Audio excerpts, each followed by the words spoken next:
Assalamualaikum warahmatullahi wabarakatuh. Halo teman-teman semua, perkenalkan nama saya Vira Sania Aprilia dengan NIM 2024-41015 dari program Studi Bisnis Digital Politeknik LP3I Bandung. Di video kali ini saya akan membahas mengenai bagaimana branding dan kegiatan promosi dapat digunakan untuk membangun sebuah identitas perusahaan, menyampaikan nilai produk kepada konsumen, serta mendorong konsumen maupun mitra untuk mengenal dan menggunakan produk Trends Parfum. Langsung aja yuk kita ke videonya. Trends Parfum merupakan perusahaan yang bergerak di bidang perdagangan, peracikan, produksi, distribusi parfum, serta sistem kemitraan atau franchise. Trends Parfum telah berdiri sejak tahun 2005. Dalam kegiatan operasionalnya, Trends Parfum Pusat memiliki peran sebagai pusat produksi, pengemasan, penyimpanan, sekaligus distribusi produk parfum. Lokasi Trends Parfum berada di Komplek Nusa Hijau Permai di Kota Cimahi. Dalam menjalankan bisnisnya, Trends Parfum memiliki fokus kepada kualitas produk, variasi aroma, dan harga yang kompetitif. Jadi, perusahaan tidak hanya berfokus pada penjualan produk parfum kepada konsumen akhir, tetapi juga mendukung jaringan toko, reseller, dan mitra penjualan melalui kegiatan produksi dan distribusi. Hal ini menjadi salah satu dasar penting dalam menentukan strategi branding dan promosi perusahaan. Selanjutnya, kita masuk ke pembahasan mengenai branding. Mengapa branding itu penting? Menurut saya, branding sangat penting bagi sebuah perusahaan karena branding bukan hanya berkaitan dengan nama atau logo perusahaan. Branding merupakan proses membangun identitas dan persepsi perusahaan di benak konsumen. Untuk Trends Parfum sendiri, branding berfungsi untuk membangun identitas yang kuat dan menciptakan persepsi positif terhadap perusahaan. Selain itu, branding juga membantu Trends Parfum membedakan produknya dari kompetitor yang berada di pasar parfum. Dalam komunikasi bisnis, pesan yang disampaikan juga harus efektif. Karakteristik pesan yang efektif antara lain praktis, mudah dipahami, faktual, ringkas, jelas, serta persuasif dan berorientasi pada tindakan. Dengan komunikasi yang efektif, perusahaan dapat membangun kepercayaan konsumen dan mitra dan memperkuat hubungan jangka panjang serta memperjelas pesan pemasaran produk. Yang perlu ditekankan adalah branding lebih dari sekadar logo. Branding juga dapat dilihat dari konsistensi produk, variasi aroma, pelayanan yang profesional, dan pengalaman pelanggan. Jadi ketika konsumen mendengar nama Trends Parfum, diharapkan mereka tidak hanya mengingat nama atau logonya, tetapi juga mengingat kualitas, pilihan aroma, dan pengalaman yang diberikan perusahaan. Selanjutnya adalah identitas brand Trends Parfum. Trends Parfum bergerak di bidang perdagangan dan produksi parfum berkualitas. Nilai yang ditawarkan oleh perusahaan antara lain kualitas produk yang terjamin, variasi aroma yang beragam, produk yang siap dipasarkan, serta dukungan distribusi yang luas. Dari nilai tersebut, citra brand yang ingin dibangun adalah sebagai pilihan parfum yang berkualitas, beragam, dan mudah diperoleh melalui jaringan distribusi serta kemitraan. Identitas ini penting karena konsumen membutuhkan alasan mengapa mereka harus memilih suatu brand dibandingkan brand lainnya. Dalam hal ini, Trends Parfum tidak hanya menawarkan produk parfum, tetapi juga menawarkan pilihan dan kemudahan kepada konsumen maupun mitra bisnis. Selanjutnya adalah target audience. Dalam komunikasi bisnis, sebuah pesan akan lebih efektif apabila perusahaan memahami siapa audiensnya dan apa sih yang mereka butuhkan. Untuk Trends Parfum, target audience dapat dibagi menjadi beberapa kelompok. Yang pertama adalah konsumen akhir. Konsumen akhir membutuhkan parfum untuk menunjang penampilan dan aktivitas sehari-hari. Karena itu, pesan kepada konsumen akhir dapat difokuskan pada variasi aroma, kualitas produk, serta kemudahan memperoleh parfum yang sesuai dengan karakter pribadi. Yang kedua adalah reseller dan mitra penjualan.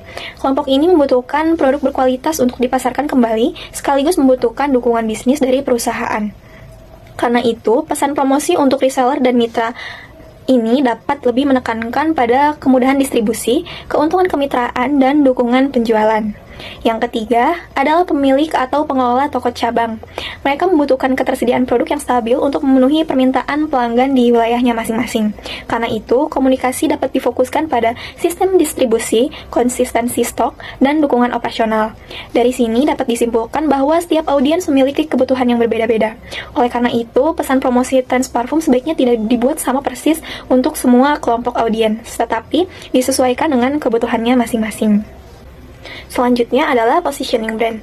Positioning brand Trends Parfum adalah sebagai pilihan parfum dengan beragam aroma dan kualitas yang mendukung konsumen serta mitra dalam memenuhi kebutuhan wangian sehari-hari. Positioning brand tersebut dapat diperkuat melalui 3 pilar utama. Yang pertama adalah kualitas. Trends Parfum menekankan proses produksi yang berstandar dan quality control untuk menjaga kualitas produk. Yang kedua adalah variasi aroma. Perusahaan menyediakan beragam pilihan aroma yang dapat disesuaikan dengan karakter dan preferensi konsumen. Dan yang ketiga adalah aksesibilitas. Produk dapat diperoleh melalui jaringan distribusi dan kemitraan. Dengan 3 pilar tersebut, perusahaan dapat membangun positioning yang lebih jelas di tengah persaingan bisnis parfum. Selanjutnya, kita akan membahas keunggulan produk dan nilai jual. Keunggulan yang pertama adalah variasi aroma sesuai preferensi. Dengan berbagai pilihan aroma, konsumen dapat memilih parfum yang sesuai dengan karakter dan selera mereka. Keunggulan yang kedua adalah kualitas produk yang terjamin. Produk melalui proses produksi dan quality control untuk memastikan standar kualitas yang ditetapkan perusahaan. Keunggulan yang ketiga adalah kemasan siap dipasarkan. Produk dikemas dengan cara profesional sehingga dapat langsung dipasarkan oleh reseller maupun mitra. Keunggulan yang keempat adalah jaringan distribusi yang luas. Produk didukung oleh distribusi ke toko, reseller, dan mitra bisnis. Selain memanfaatkan untuk konsumen, Trends Parfum juga memberikan dukungan sistem kemitraan. Dengan demikian, nilai yang ditawarkan perusahaan tidak hanya berupa produk parfum, tetapi juga dukungan bagi mitra yang ingin mengembangkan kegiatan penjualan. Berikutnya adalah strategi branding. Strategi pertama adalah konsistensi identitas dan kualitas. Nama, logo, desain, dan gaya komunikasi perlu dijaga konsistensinya di berbagai media. Selain itu, konsistensi kualitas produk juga sangat penting karena pengalaman konsumen terhadap kualitas dapat mempengaruhi persepsi mereka terhadap brand. Strategi kedua adalah product knowledge. Perusahaan perlu menyediakan informasi yang jelas mengenai karakteristik aroma sehingga konsumen dapat memahami produk sebelum melakukan pembelian. Strategi ketiga adalah komunikasi digital. Media digital dapat dimanfaatkan untuk menyebarkan informasi produk, edukasi mengenai parfum, serta kegiatan promosi. Dan yang terakhir adalah customer experience. Pelayanan yang baik dapat menciptakan pengalaman positif sehingga konsumen tidak hanya membeli produk, tetapi juga memiliki kesan yang baik terhadap brand Trends Parfum. Selanjutnya adalah strategi promosi. Ada beberapa bentuk promosi yang dapat diterapkan Trends Parfum. Yang pertama adalah konten media sosial yang menarik dan relevan. Yang kedua, foto produk berkualitas dan video pendek yang kreatif. Yang ketiga, promo harga dan bundling produk. Yang keempat, program reseller dan mitra penjualan. Yang kelima, testimoni pelanggan serta konten edukasi mengenai parfum.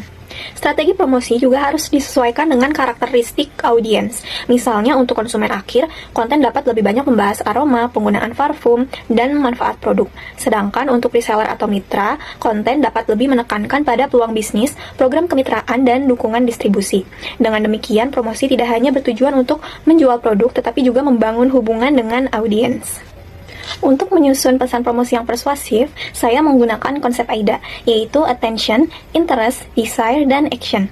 Yang pertama adalah attention atau perhatian. Contoh kalimatnya adalah, cari parfum sesuai karakter kamu. Kalimat ini digunakan untuk menarik perhatian audiens dengan pertanyaan yang dekat dengan kebutuhan mereka. Yang kedua adalah interest atau ketertarikan. Contohnya, beragam pilihan aroma tersedia untuk setiap gaya dan aktivitasmu. Kalimat tersebut memberikan informasi mengenai variasi produk Trends Parfum sehingga audiens mulai tertarik. Dan yang ketiga adalah desire atau keinginan. Contohnya, pilihan aroma cocok untuk aktivitas sehari-hari. Ada yang segar, elegan, hingga hangat dan tahan lama. Pada tahap ini, perusahaan berusaha membuat konsumen membayangkan manfaat produk bagi dirinya. Dan yang terakhir adalah action atau tindakan. Contohnya, pilih aroma favoritmu sekarang. Pada tahap ini, audiens diberikan ajakan yang jelas untuk melakukan tindakan. Jadi, AIDA membantu perusahaan menyusun pesan promosi secara sistematis, mulai dari menarik perhatian sampai mendorong tindakan.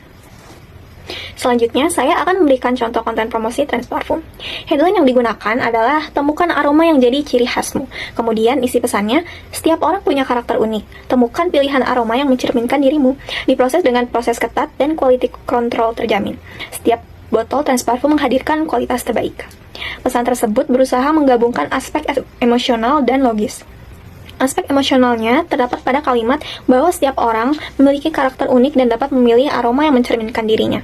Sedangkan aspek logisnya terdapat pada informasi mengenai proses produksi dan quality control. Kemudian diakhiri dengan CTA. Pilih aroma favoritmu dan temukan parfum yang cocok untukmu bersama Trends Parfum. CTA ini bertujuan mengarahkan konsumen untuk melakukan tindakan. Selanjutnya adalah konsep konten media sosial. Konten pertama adalah produk showcase. Konten ini menampilkan botol parfum dengan informasi mengenai aroma, warna, dan keunggulan produk. Tujuannya adalah untuk meningkatkan awareness atau memperkenalkan produk kepada audiens. Konten kedua adalah pilihan aroma. Konten ini menjelaskan karakter aroma seperti segar, floral, woody, dan oriental. Tujuannya membantu konsumen menentukan parfum sesuai kepribadian dan aktivitas mereka. Konten ketiga adalah tips parfum. Misalnya, edukasi mengenai cara penggunaan dan penyimpanan parfum yang benar. Konten ini dapat meningkatkan engagement sekaligus memberikan informasi yang bermanfaat. Konten keempat adalah testimoni. Testimoni pelanggan dan mitra dapat digunakan untuk membangun kepercayaan konsumen. Dan yang kelima adalah konten promo. Konten ini berisi informasi mengenai promo harga, bundling, maupun program reseller untuk mendorong keputusan pembelian. Berikutnya adalah contoh promo penjualan. Konsep promonya adalah pilih aroma favoritmu. Beberapa program yang dapat ditawarkan antara lain, pertama, beli 2 botol parfum mendapatkan diskon spesial. Yang kedua, bundling paket hemat dengan 3 pilihan aroma. Yang ketiga, program pelanggan setia berupa poin reward tambahan. Dan yang keempat, program reseller dengan harga khusus mitra. Untuk periode promo tentunya disesuaikan dengan program yang sedang berjalan di perusahaan. Kemudian pesan penutup promosinya adalah jangan lewatkan promonya, pilih aroma favoritmu sekarang. Menurut saya, konsep promo seperti ini dapat menarik konsumen karena tidak hanya menawarkan potongan harga, tetapi juga memberikan pilihan paket dan program yang dapat disesuaikan dengan kebutuhan pelanggan. Dalam melakukan promosi, perusahaan juga harus memperhatikan etika komunikasi bisnis. Promosi yang menarik tetap harus disampaikan secara jujur dan bertanggung jawab. Yang pertama, perusahaan harus menghindari klaim yang berlebihan dan informasi yang menyesatkan. Yang kedua, harga dan ketentuan promo harus disampaikan secara transparan. Yang ketiga, perusahaan tidak boleh memanipulasi informasi produk hanya untuk menarik perhatian konsumen. Dan yang keempat, visual yang digunakan dalam promosi harus sesuai dengan produk yang sebenarnya ditawarkan. Yang kelima, produk perusahaan harus menjadikan kepercayaan konsumen sebagai prioritas. Dan yang terakhir, perusahaan sebaiknya menggunakan bahasa yang sederhana, memberikan bukti yang objektif, serta menghindari tekanan penjualan yang berlebihan. Dengan menerapkan etika tersebut, promosi tidak hanya berorientasi pada penjualan jangka pendek, tetapi juga dapat membantu membangun hubungan jangka panjang dengan konsumen. Berdasarkan pembahasan sebelumnya, terdapat beberapa rekomendasi untuk pengembangan strategi branding dan promosi Trends Parfum. Yang pertama, memperkuat identitas brand. Nama, logo, desain, dan gaya komunikasi perlu dibuat konsisten agar brand lebih mudah dikenali. Kedua, fokus pada audiens. Konten harus disesuaikan dengan kebutuhan konsumen akhir, reseller, maupun mitra penjualan. Yang ketiga, memperkuat konten visual. Produk dapat ditampilkan melalui foto berkualitas, video pendek, dan desain konten yang informatif serta sesuai dengan citra brand. Yang keempat, menerapkan model AIDA. Setiap konten promosi dapat disusun mulai dari menarik perhatian, membangun minat, menciptakan keinginan, hingga mengajak audiens melakukan tindakan. Yang kelima, meningkatkan produk knowledge. Informasi mengenai karakteristik aroma, manfaat, dan keunggulan produk perlu disampaikan dengan jelas. Dan yang terakhir adalah mengukur respons audiens. Perusahaan dapat melakukan evaluasi terhadap performa konten dan program promosi secara berkala hingga strategi komunikasi dapat terus diperbaiki. Sebagai kesimpulan, branding dan promosi merupakan bagian penting dalam membangun komunikasi yang efektif antara perusahaan dengan konsumen mitra. Trends Parfum dapat memperkuat branding melalui konsistensi identitas, kualitas produk, variasi aroma, serta pengalaman pelanggan. Sedangkan promosi yang baik harus disampaikan secara jelas, ringkas, faktual, persuasif, dan berorientasi pada audiens. Penggunaan model AIDA juga dapat membantu perusahaan menyusun pesan promosi secara sistematis, mulai dari menarik perhatian hingga mendorong konsumen melakukan tindakan. Jadi, branding yang kuat bukan hanya tentang bagaimana sebuah perusahaan terlihat, tetapi juga bagaimana perusahaan tersebut berkomunikasi, memberikan pengalaman, dan membangun kepercayaan kepada konsumennya. Cukup sekian video mengenai branding dan promosi perusahaan Trends Parfum. Saya harap melalui video ini dapat memberikan gambaran mengenai bagaimana konsep bisnis communication dapat diterapkan dalam kegiatan branding dan promosi perusahaan. Terima kasih atas perhatiannya. Mohon maaf apabila ada kesalahan dan penyampaian. Saya Vira, wassalamualaikum warahmatullahi wabarakatuh.